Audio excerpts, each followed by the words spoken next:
pagi semuanya. Semoga kita selalu dalam keadaan sehat walafiat hari ini dan proses belajar hari ini berjalan dengan baik. Amin. Sebelum pembelajaran dimulai, silakan untuk ketua kelas pimpin untuk pelaksanaan kebiasaan terlebih dahulu. Bismillahirrahmanirrahim. Qul huwallahu ahad, Allahus samad, lam yalid wa lam yulad wa lam yakul lahu kufuwan ahad. Shadaqallahul azim. Ya, silakan disiapkan untuk berdoa ketua kelas. Semua siap. Marilah kawan-kawan, sebelum kita belajar kita berdoa terlebih dahulu. Berdoa mulai.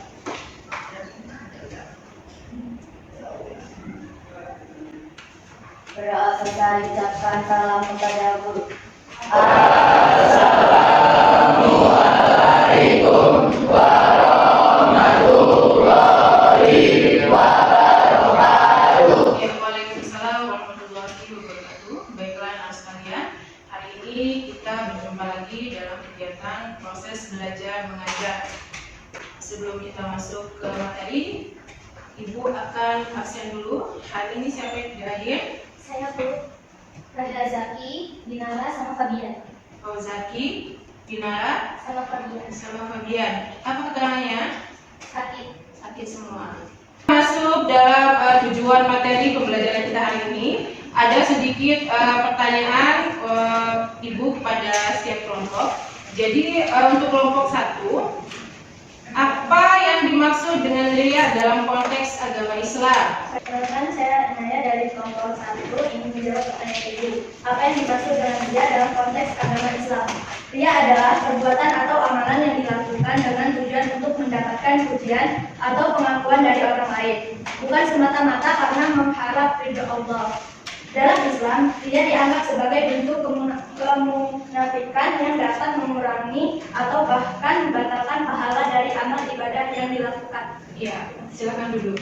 Baik, untuk jawaban kelompok 1 sangat tepat ya, bahwasanya dia itu adalah perbuatan atau amalan yang dilakukan dengan tujuan untuk mendapatkan pujian atau pengakuan dari orang lain. Ibu rasa kalian sudah cukup paham ya. Nah, jadi sebelum kita masuk dalam materi yang akan kita jelaskan hari ini, di sini Ibu akan membacakan tujuan pembelajaran hari kita ini, yaitu adalah memahami pengertian riya dalam Islam. Lalu kemudian yang kedua, mengetahui dampak negatif riya terhadap amal ibadah. Yang ketiga, mengenali ciri-ciri riya dalam diri sendiri dan orang lain. Yang keempat, menghindari riya dengan menjaga niat dan keikhlasan dalam beribadah. Lalu yang kelima, menerapkan cara-cara agar amal ibadah tetap ikhlas karena Allah Subhanahu wa Ta'ala. Baik, kita langsung masuk ke materi, yaitu mengenai menghindari perbuatan riya.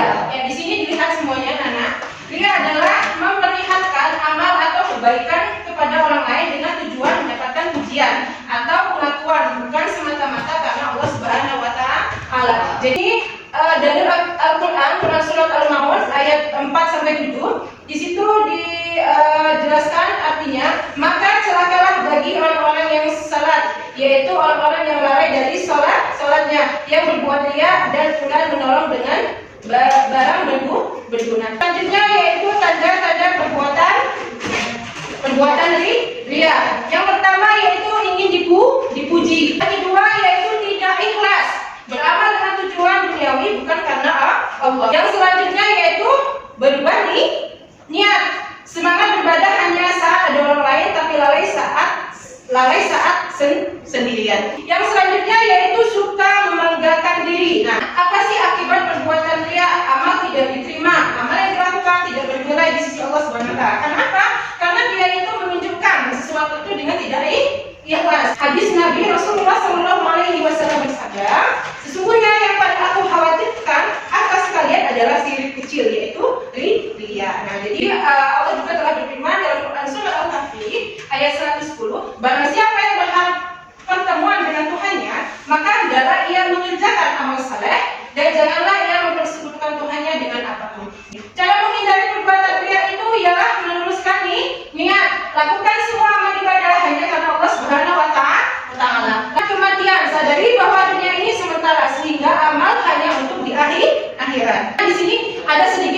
motivasi buat kalian semua anak sekalian bahwasanya ibadah yang ikhlas adalah jalan menuju ridho Allah dan keberkahan hidup. Memasuki penugasan ya dalam bentuk kelompok. Jadi setiap kelompok ibu akan memberikan penugasan. Jadi untuk kelompok silahkan mengerjakan tugas tersebut dengan berdiskusi dengan kelompoknya masing-masing. Maka nanti ada dua pilihan yang akan ibu minta di setiap kelompok untuk apa? Untuk mempresentasikan di depan. Silahkan untuk kelompok berdiskusi dengan temannya. Lalu kemudian ketika sudah nanti ada sesi presentasi penjelasan hasil diskusi.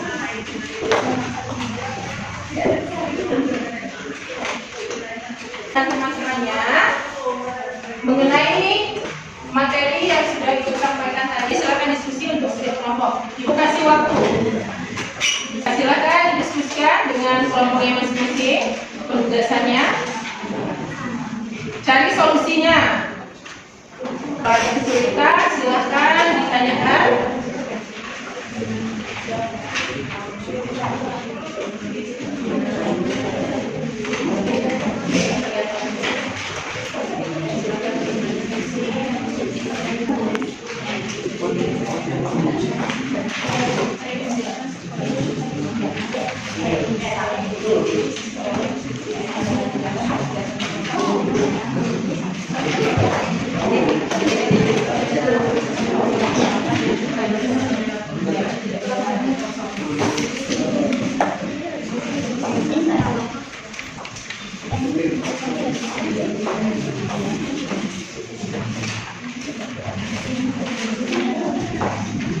Ya, silakan didiskusikan. Bagaimana cara memecahkan masalahnya?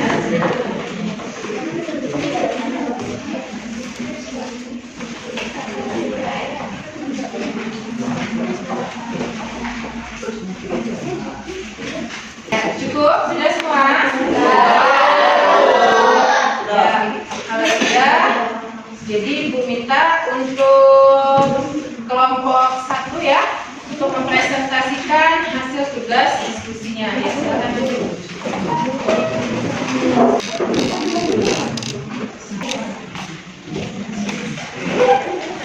Ya, assalamualaikum warahmatullahi wabarakatuh. Waalaikumsalam warahmatullahi wabarakatuh. Kami dari kelompok 1. Perkenalkan, nama saya Muhammad Fasulito. Nama saya Ahmad Abdi. Nama saya Miani Matlaina. Nama saya Dewi Rahayu. Nama saya Idaya. Nama saya Fika Baranisa. Kami akan mempresentasikan hasil KPT kami. Tujuan pembelajaran: 1. Memahami pengertian ria dalam Islam. 2. Mengetahui dampak negatif ria terhadap amal ibadah. 3. Mengenali ciri-ciri ria dalam diri sendiri dan orang lain. 4. Menghindari ria dengan menjaga niat dan keikhlasan dalam ibadah. 5. Menerapkan cara-cara agar amal ibadah tetap ikhlas karena Allah Subhanahu wa Ta'ala. Jadi hasil dari diskusi kami yaitu pengertian ria. Apa itu ria dalam konteks agama Islam? Ria adalah suatu perbuatan atau niat dalam melakukan ibadah atau amal sholat yang tujuannya untuk dilihat, dipuji atau dihargai oleh orang lain, bukan semata-mata untuk mencari keridhaan Allah. Ria dapat terjadi dalam berbagai bentuk seperti beribadah secara berlebihan di hadapan orang lain atau menyembunyikan amal perbuatan baik yang seharusnya dilakukan secara ikhlas. Yang kedua, ada ria dianggap sebagai perbuatan yang dapat merusak amal ibadah. Karena inti dari ibadah dalam Islam adalah keikhlasan, yaitu hanya mengharap pahala dan keridhaan Allah. Ketika seseorang beribadah dengan niat untuk dilihat dan dipuji oleh orang lain, maka amal tersebut kehilangan esensi keikhlasannya. Allah tidak menerima amal yang dilakukan bukan karena dalam sebuah hadis, Rasulullah SAW mengatakan bahwa dia bisa membatalkan amal perbuatan karena Allah hanya menerima amal yang dilakukan dengan niat yang benar, yaitu semata-mata untuknya. Sehingga ia merusak pahala yang seharusnya diterima oleh seseorang. Sebelum saya akhiri, apakah ada yang ingin bertanya? Perkenalkan, nama saya Sofia Pramana dari kelompok 3 dan bertanya kelompok 1. Apa yang dimaksud dengan ria dalam Islam dan bagaimana cara menghindari? Jawabannya, ria adalah tindakan memperlihatkan amal ibadah atau perbuatan baik kepada orang lain dengan tujuan agar mendapatkan pujian, penghargaan, atau pengakuan dari mereka. Bukan karena niat ikhlas karena Allah. Ria dapat merusak amal ibadah seseorang karena amal tersebut tidak dilakukan semata-mata untuk mencari ridho Allah, tetapi untuk mendapatkan pujian atau perhatian dari manusia. Tanyakan lagi? Ya. Paham? Baik, untuk kelompok 1 silakan ditutup. Terima kasih dari kami. Saya tutup. Assalamualaikum warahmatullahi wabarakatuh. Waalaikumsalam warahmatullahi wabarakatuh. Kita sebagai manusia, sebagai hamba Allah, kita harus melakukan segala sesuatu itu dan niat dari hati dengan penuh keikhlasan. Baik, Ibu cukup untuk mengasih nilai poin plus ya untuk setiap kelompok, lalu diwakilkan oleh kelompok 1, kelompok 2 menjelaskan hasil dari diskusi. Ini Ibu ingin menanyakan kepada Inaya. Coba Inaya, gimana sih perasaan kamu hari ini? Perasaan kamu hari ini gimana Inaya? Hah? Senang. Kenapa? Bisa mengetahui tentang ria dalam konteks agama Islam lebih paham. Iya, memahami ya konteks dari ria tersebut, bagaimana cara kita menghindari perbuatan ria ini dalam kehidupan sehari-hari. Baik, di sini Ibu sudah menjelaskan materi mengenai cara menghindari perbuatan ria. Lalu kemudian setelah Ibu jelaskan materi tersebut, lalu kemudian Ibu berikan tugas kepada kalian setiap kelompok untuk menyelesaikan masalah yang kalian diskusikan bersama setiap kelompoknya. Lalu kemudian di sini ada kesimpulan ya. Jadi kesimpulannya yaitu menghindari perbuatan ria sangat penting dalam menjaga keikhlasan dalam beribadah. Lalu kemudian ria dapat merusak nilai amal dan menyebabkan seseorang beribadah hanya untuk mendapatkan pujian atau pengakuan dari orang lain. Jadi perbuatan ini tidak boleh untuk meminta pengakuan pada manusia lainnya. Kesimpulannya adalah tujuan kita hidup di dunia ini untuk meminta ridho Allah Subhanahu wa Ta'ala. Jadi perbuatan kebaikan yang kita lakukan di dunia ini semata-mata hanya untuk meminta ridho Allah. Supaya apa? Supaya hidup kita ini menjadi berkah dan apa yang kita lakukan selalu berjalan sesuai dengan konteks agama Islam. Dari kesimpulan kita akan mengadakan ice breaking terlebih dahulu untuk apa ya? Untuk supaya kita tidak tegang dalam pembelajaran hari ini ya. Silakan bagi semuanya. Saling berhadapan dengan temannya. Letakkan 2 pena di meja. Jadi clue-nya adalah fokus. Ketika Ibu sampaikan tangkap, silakan kalian ambil pena yang ada di atas meja. Siap? Fokus. Silakan dengarkan instruksi. Sikut. Mana bagian sikut? Sakit. Mana perut? Sakit. Sakit. Sikut. Sikut. Sakit. Sakit. Sikut. Sikat. Siapa yang dapat penanya? Ya, luar biasa. Berarti kalian tanggap ya dalam fokus dalam permasalahan. Silakan berikan aplaus untuk. Baiklah anak sekalian, mungkin materinya cukup sampai di sini. Mudah-mudahan pembelajaran kita hari ini menjadi contoh yang baik untuk kita terapkan dalam kehidupan sehari-hari dalam arti sisi positif. Cukup dari Ibu. Silakan untuk ketua kelas untuk memimpin doa. Selamat siang. Berdoa.